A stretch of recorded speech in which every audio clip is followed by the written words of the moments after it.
fucking first cut. Golly.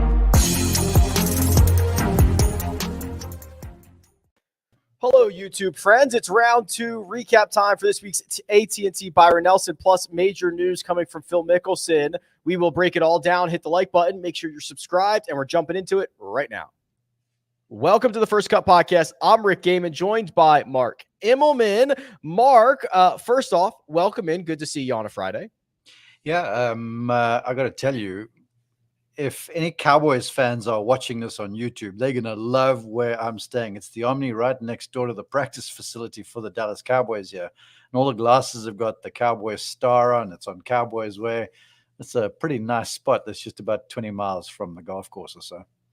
As a Philadelphia Eagles fan, I think we should we should just end this right now. I'm not sure this is going all that well.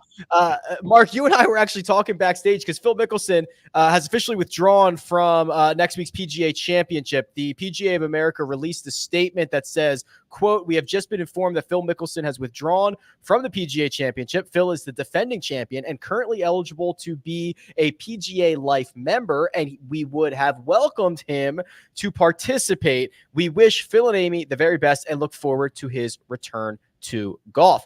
I said this was surprising. You said you've known all along, and you started to tell me why. And I said, wait. We'll just do it on the show. Tell me in 5 seconds. So this is that moment. 5 seconds. I didn't know it for sure, but I had the sense in my heart. And Phil can become a PGA Life member anyway, multiple winner of this event. Phil has got such a love affair with Augusta National and the Masters. And the fact that he didn't play there, that was telling for me. And I know he's the defending champion at the PGA Championship with last year at Kiowa Island was, to me, almost the swan song. I mean, it was the stuff of which dreams are made. And I remember the weeks thereafter, we were at every event and Phil didn't play very well. And he goes, "I don't care. I'm the PGA champion." And so the whole sequence of events to me is sort of, it's portended where Phil was mentally and emotionally. Now, we don't know what's happening behind the scenes there, but when he didn't play at Augusta National, I was like, that may be a harbinger of things to come. And I'm not so sure he's running ready to play the PGA Championship, because as we talked on Tuesday night, if he did play, and I said, well, it's going to be more of a mental stress, an emotional stress for him to do the press conferences than anything else. So now he gets there, he hasn't practiced very much. The game isn't tournament sharp. He goes out and shoots 76 or something silly like that. And then you have to answer those questions anyway. And then you couple that with questions about the Live League, and that'll just get doubled down more and more. And it's almost like Phil would become a piñata. So I think, again, it was a sense that I'd had for the longest time that he wasn't going to play. Now, a lot of folks were hopeful. I was certainly hopeful that he would play, because Phil is a draw no matter what he's saying or doing or whatever the case might be. So it's disappointing, certainly, for the event, for the tournament.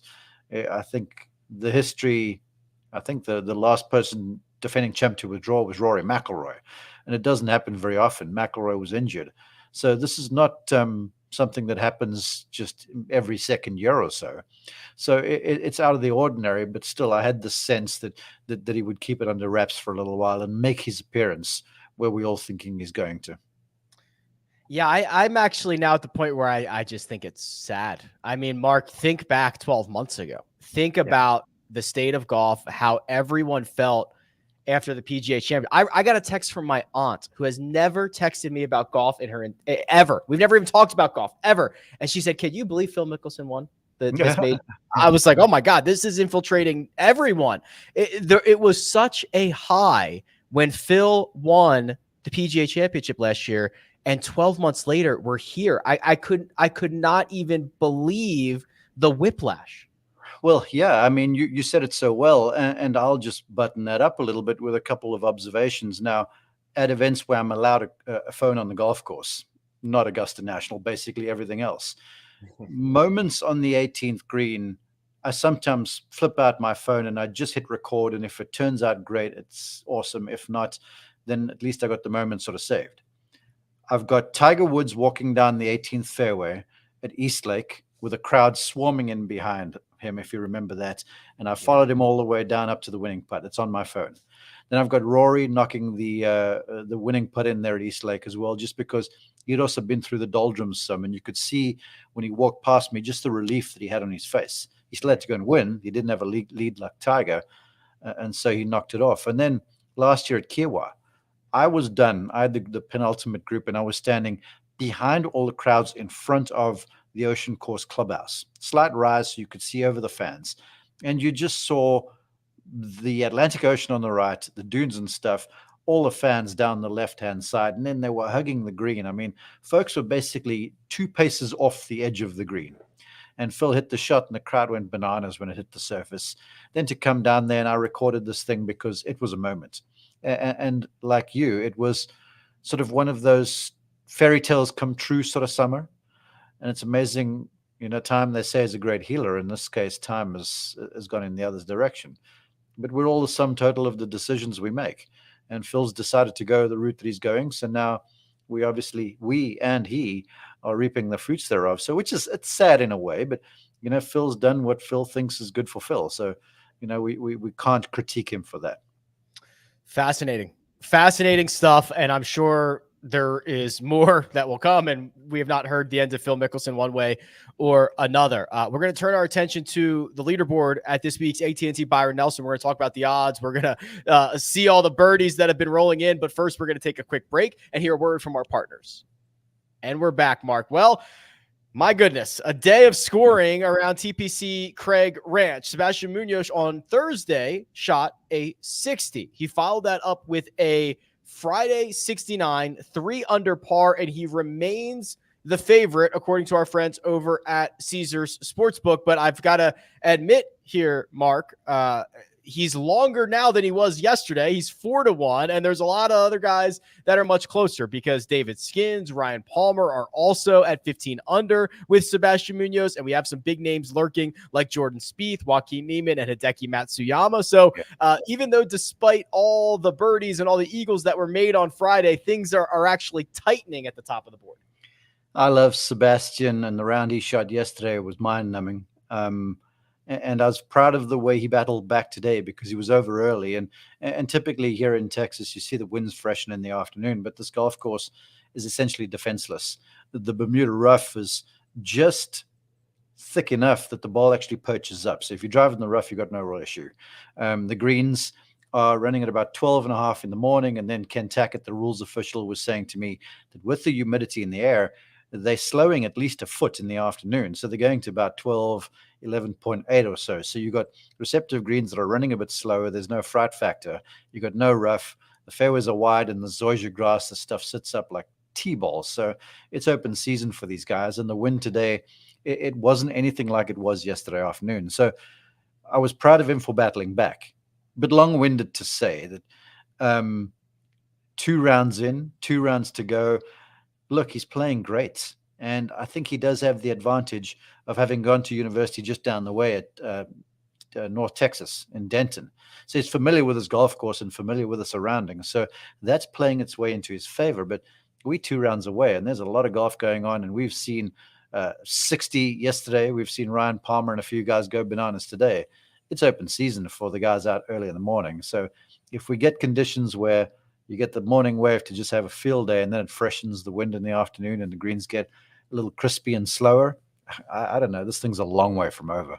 A long way from over, especially if Jordan Spieth has anything to say about it. 67, 65, that's good for 12 under par and 3 shots off the lead mark. And he would, if he could win, that would be back-to-back starts, something that Jordan Spieth has done before in his career. 2017, he won the Travelers Championship and the Open Championship in back-to-back starts. We're starting to get that good, swaggy version of Jordan Spieth again.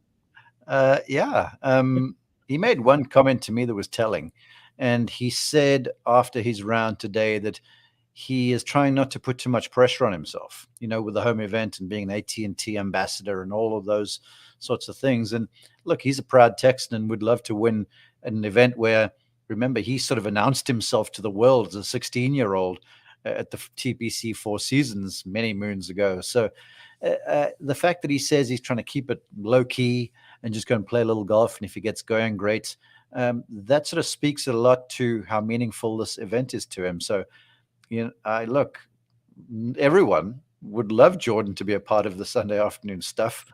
Last time we were here last year, I had him on the final day on a rainy day, and he was making a bit of a run and then ran out of holes. So I feel like tomorrow is crucial for Spieth, because if he gets himself close enough, he's a closer. We've seen that out of him. And Frank Nobilo and I were doing our course reconnaissance this afternoon, and we were talking about how people, and Jordan's one of them, he was the guy that came to mind, who, without their best stuff, will find a way to get themselves into contention.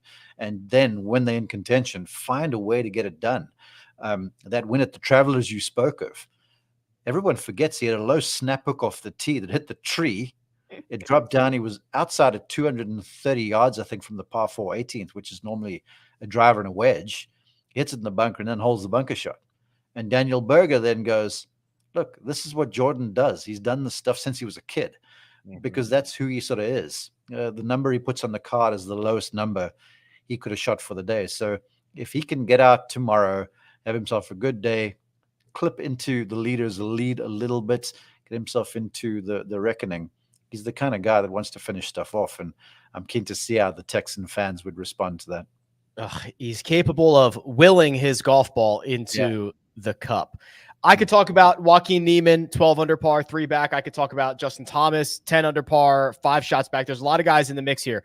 The one I want to point out before we get out of here, Mark, is Hideki Matsuyama. 67, 66 on Thursday and Friday. That's good for 11 under. He's 4 shots off the lead. He has been, when healthy, one of the best players of the year. And if you go back to his last start of 2021, when he won the Zozo Championship, but that big asterisk there, when healthy. Good to see Hideki seemingly playing well, looking fit, especially as we head into our second major championship of the year.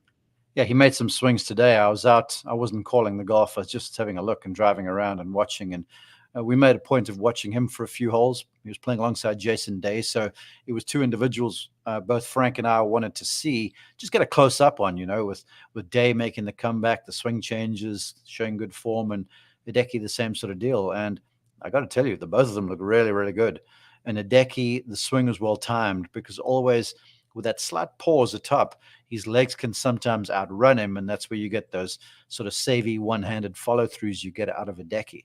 But he just flushed some balls that cut through this wind pretty well. So, and he looks more relaxed on the greens to me too. And I heard Munoz chat with a few folks afterwards. He goes, this thing is going to be a fiesta, and you're going to make birdies, and that means you're going to make putts. So they're all hitting it good. If Hideki does what he's doing and he stays relaxed and free flowing on the greens, I feel like he'll be a story on Sunday afternoon too. Well, it's going to be fireworks on moving day around TPC Craig Ranch. We'll be back after the final putt drops to break it all down. And of course, the same thing on Sunday. But for now, big thanks to producer Jacob, does all the hard work behind the scenes. That right there, it's Mark Immelman. You can find him on Twitter at Mark_Immelman, and you can find me at Rick Run Good. This has been The First Cut, and we'll catch you next time.